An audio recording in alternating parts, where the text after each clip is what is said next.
What's fun about badminton?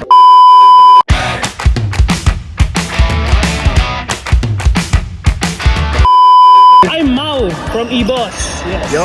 Ang part of me, nag-e-enjoy ako sa badminton kapag mga long rally tsaka high tense na games kasi doon mo mapipiga yung lakas mo. My name is Denzel.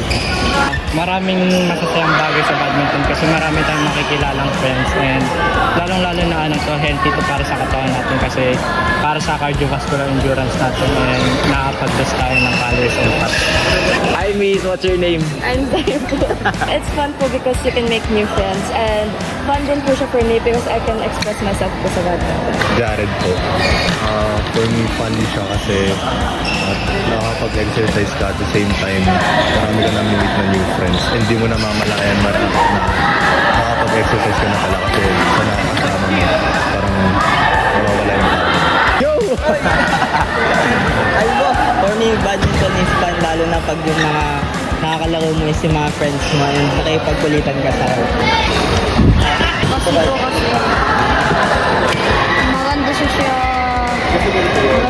laro. My name is Paul. What's fun about badminton? Inclusive siya. Pwede siyang for all ages. Kumari, ayan, may mga bata, ayan. Ito, may matatanda. So, hindi lang siya puro badminton, marami rin tayo matututunan. Siyempre, friendship, respeto sa isa't isa, at yung pagkakaibigan, yan, doon natin makukuha yun. Kaya, yan guys.